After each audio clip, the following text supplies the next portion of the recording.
The science of getting rich এই বইটির writer খুব গরিব একটা ফ্যামিলিতে জন্মেছিলেন। তিনি যে করেই হোক লাইফে সাকসেস হতে হবে এর জন্য যে কোনো একটি রাস্তা খুঁজছিলেন। তিনি যখন কলেজে পড়ছিলেন তখন তিনি চিন্তা করলেন, কিছু বিলিয়নারদের ইন্টারভিউ নেওয়ার চেষ্টা করলেন এটি জানার জন্য তারা আসলে তাদের লাইফে কোন জিনিসটি করে অ্যাকচুয়ালি এতটা ধনী হতে পেরেছে। আর এরপর বেশ কিছু ইন্টারভিউ নেওয়ার পর অথর এটি বুঝতে পারলেন একটা মাত্র জিনিস যেটি একটি মিডল ক্লাস এবং একজন ধনী ব্যক্তির মধ্যে পার্থক্য তৈরি করে দেয়, আর যেই জিনিসটি আসলেই লাইফে প্রচুর পরিমাণ ম্যাটার করে, আর সেটি হলো শুধুমাত্র তাদের চিন্তা ভাবনা, মানে থিঙ্কিং। একবার এক ব্যক্তিকে তার ওয়াইফ কিছু গ্রোসারি প্রোডাক্ট কেনার জন্য তাকে বাজারে পাঠান এবং তার ওয়াইফ সেই লিস্টে সেই প্রোডাক্টগুলোর দাম কত হতে পারে সেটিও লিখে দেন এবং পাশাপাশি এটিও বলে দেয় এই জিনিসগুলো এত দামের মধ্যেই পাওয়া যাবে। এরপর সেই ব্যক্তি তার নিজের বাসার পাশের একটি দোকানে যায়, কিন্তু সেই জায়গায় সকল প্রোডাক্টের যে রেট ছিল তা তার ওয়াইফ যেই দামটি লিখে দিয়েছে তার চেয়ে একটু বেশি। এখন এই জায়গায় প্রোডাক্টের দাম একটু বেশি কারণ সেই সুপার স্টোরের মালিক সরাসরি ভিলেজ থেকে অর্গানিক ফুড এনে এখানে রেখে বিক্রি করছে, তাই প্রোডাক্টগুলোর দাম অন্যান্য স্টোর থেকে একটু বেশি। কিন্তু যাই হোক,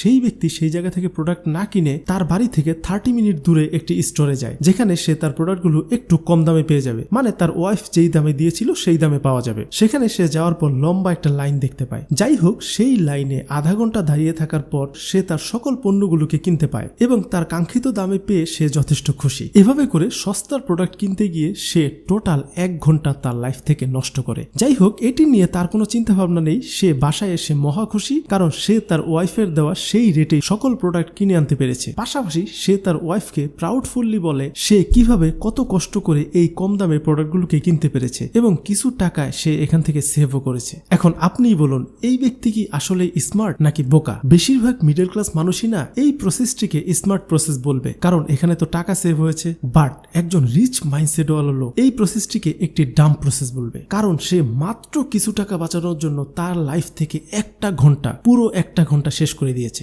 মানুষের সময় বহু মূল্যবান জিনিস, এই সময় একবার গেলে কখনোই ফিরে পাওয়া যাবে না। তাই সেই ব্যক্তির উচিত ছিল এই 1 ঘন্টায় কিছু টাকা সেভ না করে অন্য এমন কিছু শিখা যেই জায়গা থেকে তার বহুগুণ টাকা বেশি আসার কথা। আর এই মাইন্ডসেটের ডিফারেন্সটাই একটা পোর ব্যক্তিকে পোর রেখে দেয় আর একটা রিচ ব্যক্তিকে আরো রিচ বানায়। মিডল ক্লাস মাইন্ডসেট হলো লোক সব সময় দেখবেন টাকা বাঁচানোর ক্ষেত্রে ফোকাস থাকে, আর অপরদিকে একজন রিচ মাইন্ডসেট হলো লোক সব সময় টাকা কিভাবে কামানো যায় সেই দিকেই ফোকাস থাকে। দেখুন, আপনারা কেউ আমাকে ভুল বুঝবেন না, টাকা সেভ করা অবশ্যই অনেক ভালো কাজ, কিন্তু শুধুমাত্র সেভিং এই সব ফোকাস দিয়ে দিতে হবে এটি ভুল। একজন রিচ মাইন্ডসেট হলো লোক তার ম্যাক্সিমাম ব্রেন পাওয়ার, ম্যাক্সিমাম এনার্জি খরচ করে টাকা কিভাবে আয় করা যায় সেই প্রসেসটি শিখার ক্ষেত্রে এবং অ্যাপ্লাই করার ক্ষেত্রে। তারা ডিসকাউন্টের প্রোডাক্ট কেনার জন্য তার মূল্যবান সময়কে কখনোই নষ্ট করে না, কারণ তারা তাদের টাইমের ভ্যালু খুব ভালো করেই জানে। তারা এটি সবসময় মনে রাখে টাইম ইজ মানি। তারা ডিসকাউন্টের প্রোডাক্ট কিনতে গিয়ে আধা ঘন্টা বা 1 ঘন্টা নষ্ট করার চেয়ে তারা এটি ভাবে ওই 1 ঘন্টায় আমি এমন কোনো কাজ করব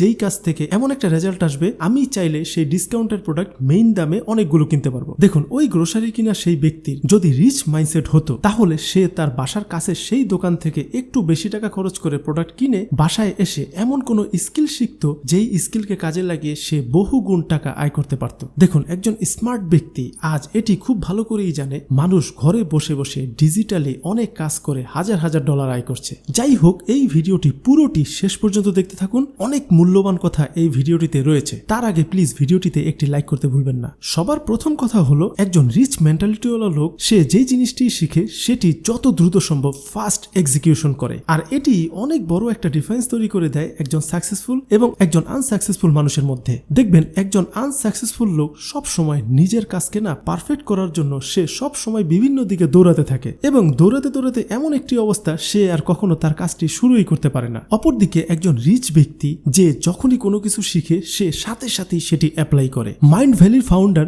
ভিশেল লাখিয়ানি তার latest book the Buddha and the bad এজে এমনই একটি মেথডের কথা বলেছেন, যেটির নাম তিনি দিয়েছেন ওডা, যেটি অরিজিনালি ইউএস মিলিটারির একজন অফিসার যার নাম ছিল জন বয়েড। তিনি এই প্রসেসটিকে ইউএস মিলিটারির কাজকে ফাস্ট করার জন্য অ্যাপ্লাই করেছিলেন। জন বয়েড সেই সময় একটা জিনিস খেয়াল করেছিলেন, ইউএস এয়ারফোর্সের যেই মিলিটারিরা সবচেয়ে বেশি বুলেট ওয়েস্ট করেছিল তাদেরকে পরবর্তীতে দেখা গিয়েছিল তারাই সবচেয়ে বেস্ট পাইলট হয়েছিল, কারণ তারা ওডা সেই প্রসেসটিকে ফলো করছিল। এর পুরো মিনিংটি হলো অবজার্ভ, ওরিয়েন্টেড, ডিসাইড এবং অ্যাক্ট। এই কনসেপ্টটি যেটি বলে যত দ্রুত তোমার পক্ষে সম্ভব তত দ্রুত অ্যাকশন নাও, এতে করে আপনার কাজের স্পিড প্রচুর পরিমাণ বাড়বে আর আপনি দ্রুত লাইফে আগে বাড়তে পারবেন। এটির আরেকটা অল্টারনেটিভ মিনিংও রয়েছে, fail first equal to achieve first, মানে যত দ্রুত তুমি ফেল হবা তত দ্রুত তুমি অ্যাচিভ করবা। আর ঠিক এই মেথডেরই ইউজ পৃথিবীর সবচেয়ে ধনী ব্যক্তিরা ফলো করে থাকে। ইন্ডিয়ান বিলিয়নার রতন টাটা বলেন, আমি শুরুতেই রাইট ডিসিশন নেওয়াটাকে সম্পূর্ণ বিশ্বাস করতে পারি না। আমি সবার প্রথমে যে কোনো একটা ডিসিশন নেই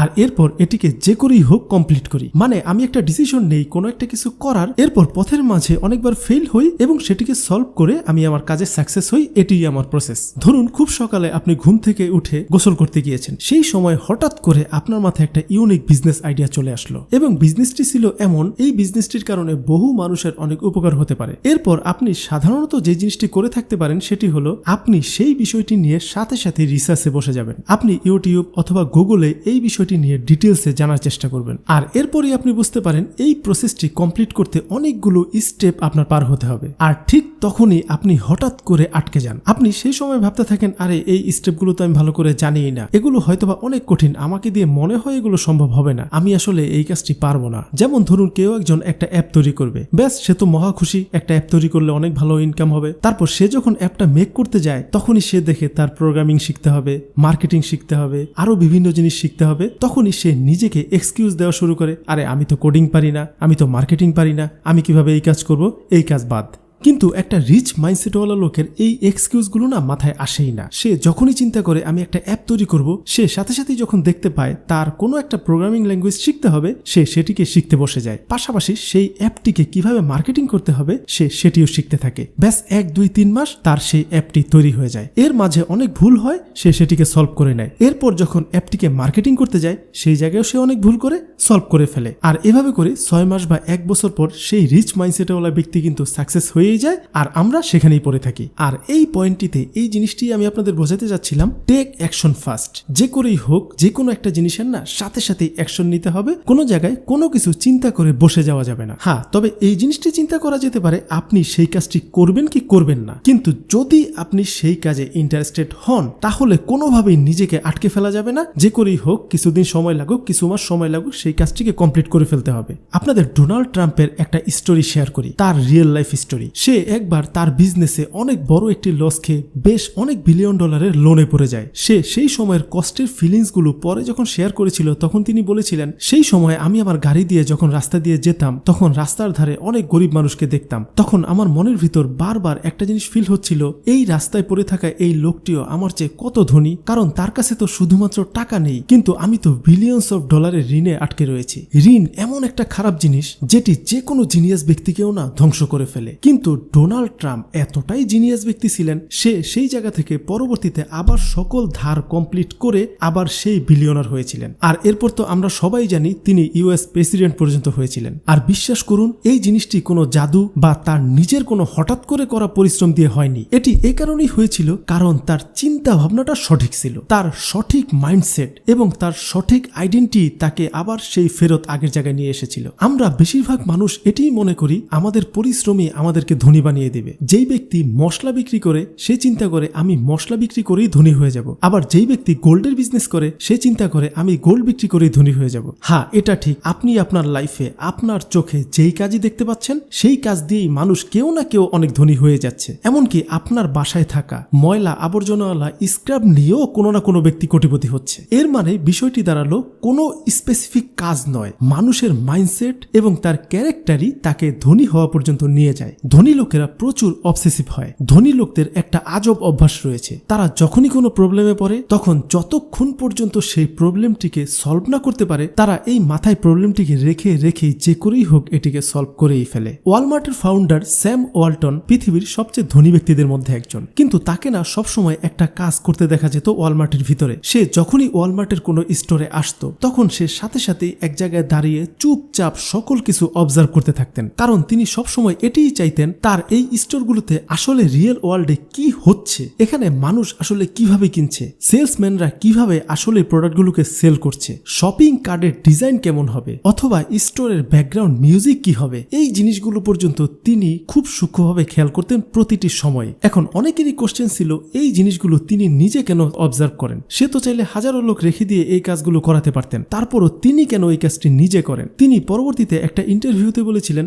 আমি আসলে এই কাজটিতে না অবসেসড হয়ে গিয়েছি, মানে আমার ধ্যান জ্ঞান সবকিছু মিলেই না এই কাজটিই থাকে। ধনী লোকদের না এই জিনিসটিতে কিছুই যায় আসে না অন্য মানুষেরা তার সম্বন্ধে কি ভাবছে। দেখবেন একজন ধনী ব্যক্তির যদি চা খেতে ইচ্ছা করে তাহলে সে দেখবেন যে কোনো জায়গায় না চা খাচ্ছে, সে জায়গা ভেদে কফি খেয়ে নিজেকে কুল দেখানোর চেষ্টা কখনোই করবে না, কারণ কুল দেখানোর জন্য যে একটা চিন্তা করতে হয় এই চিন্তাটিও সে করবে না। সে শুধুমাত্র তার কাজকে নিয়েই না অবসেসড, তার বাইরের কোনো জিনিস মাথায় আসবেই না। যদি আপনার আমার এই জিনিসটি আসে তাহলে বুঝে নিন আমরা কাজের রাইট ট্র্যাকে নেই। উবার আজকের দিনে এই পৃথিবীর সবচেয়ে বড় কোম্পানিগুলোর মধ্যে একটি, যাদের 70টার মতো দেশে তাদের অ্যাপের মাধ্যমে কার সার্ভিস নেওয়া হয়। এই উবারের $1 বিলিয়ন রেজাল্টের কারণ কি জানেন? এর ফাউন্ডার ট্রাভিসের চিন্তা করার ক্ষমতা। তিনি অন্যান্য বিজনেসের সাথে কম্পিটিশন না করে তিনি নতুন একটি ইউনিক বিজনেস তৈরি করে ফেলেন। দেখুন, উবার আসার আগে অনেক কোম্পানি ট্যাক্সি সার্ভিস দিচ্ছিল ঠিকই, কিন্তু সেই কোম্পানি কখনোই এটি নোটিস করে দেখেনি অনেক জায়গায় বিভিন্ন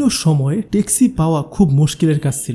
আর এই প্রবলেমটিতে ট্রাভিস নিজেও বহুবার পড়েছিলেন, আর এই প্রবলেমটিকেই তিনি পরবর্তীতে বিজনেসে রূপান্তর করেন। তিনি চিন্তা করলেন যে কোনো সময় যে কোনো জায়গায় একটি প্রাইভেট কার কিভাবে নিয়ে যাওয়া যায়, আর সেই আইডিয়া থেকে আজকের এই উবার। দেখুন, এই দুনিয়ায় হাজারো ওয়ে রয়েছে, আপনি যে কোনো একটি ওয়েতে টাকা কিন্তু ইনকাম করতে পারবেন ঠিকই, কিন্তু আপনি যদি সেই কাজে রিয়েলি অনেক সাকসেস হতে চান তাহলে আপনাকে যেটি করতে হবে কম্পিটিটিভ থিঙ্কিং থেকে বের হয়ে এসে ক্রিয়েটিভ থিঙ্কিং করার অ্যাবিলিটি নিজের মধ্যে আনতে হবে। দেখবেন ছোটবেলা থেকেই আমাদেরকে না একজনের সাথে আরেকজনের কম্পিটিশন করে নিজেকে জিততে হয়, আর এই জিনিসটি সেই ছোটবেলা থেকে আমাদের ব্রেনে ভালো করে ঢুকে যায়। পাশাপাশি ক্যারিয়ারের ক্ষেত্রেও আপনি যদি জব করতে চান সেই জায়গায়ও আপনার আরেকজনের সাথে কম্পিটিশন করতে হবে, আর এই ধরনের কম্পিটিশনের প্যাচে পড়ে আমাদের মাথায় না ক্রিয়েটিভ চিন্তা করার ক্ষমতাটাই হারিয়ে যায়, আর আমরা আমাদের সামনে ব্রিলিয়েন্ট অপরচুনিটিকেও না দেখতে পাই না। যাই হোক, আজকাল দেখবেন মানুষ অনলাইনে প্রোডাক্ট সেল করে ভালো পরিমাণ টাকা ইনকাম করছে। কেউ ই কমার্স ওয়েবসাইট তৈরি করে সেই জায়গা থেকে প্রোডাক্ট সেল করছে, কেউ আবার ফেসবুক পেজ ক্রিয়েট করে সেই জায়গা থেকে প্রোডাক্ট সেল করে প্রচুর পরিমাণ টাকা ইনকাম করছে। এখন আমিও চাই আপনারা সকলেই এই পুরো প্রসেসটি শিখুন, যেন আপনারাও ওয়েবসাইট ক্রিয়েট করার মাধ্যমে অথবা ফেসবুক পেজ ক্রিয়েট করে যে কোনো প্রোডাক্টকে সেল করে দিতে পারেন। এখন কথা হলো শিখবেন কোন জায়গা থেকে। আমি এই পুরো বিষয়টি নিয়ে একটি ফ্রি কোর্সের লিংক এই ভিডিও ডেসক্রিপশন এবং কমেন্ট সেকশনের পিন কমেন্টে দিয়ে দিব, আপনারা সেই জায়গা থেকে ক্লিক করে ভিডিওগুলো দেখে নেবেন। তার আগে আরেকটি কথা, আপনি এখনই কোনো একটি খালি রুমে চলে যান যেখানে আপনাকে কেউ কোনো প্রকার ডিস্টার্ব করবে না। পারলে খাওয়া নাওয়া বাদ দিয়ে এই ওয়েবসাইটটিতে যেই 18টি ভিডিও রয়েছে সেগুলোকে খুব সূক্ষ্মভাবে মনোযোগ দিয়ে দেখুন। অনলাইনে বহু ফ্রি কোর্স আমি দেখেছি, বাট বাংলায় এই কোর্সটি না বেস্ট। সবকিছু স্টেপ বাই স্টেপ রয়েছে এই কোর্সটিতে। আর হ্যাঁ, আরেকটি কথা আপনাদের একটু বলে দেই, এই কোর্সটি করেছেন শাহরাজ ফার্দি ভাই। তাকে রিসেন্টলি আপনারা 2 সেন্টস পডকাস্টে হয়তোবা দেখেছেন, আর যদি না দেখে থাকেন তাহলে এই পুরো পডকাস্টটি আপনারা অবশ্যই দেখবেন। তাহলে সেই জায়গা থেকে ক্যারিয়ার রিলেটেড এবং মার্কেটিং রিলেটেড অনেক কিছু জানতে পারবেন। সো দেরি না করে এখনই চলে যান, সেই কোর্সটি সম্পূর্ণ শেষ করুন। লিংক ডেসক্রিপশন এবং কমেন্ট সেকশনে দেওয়া আছে।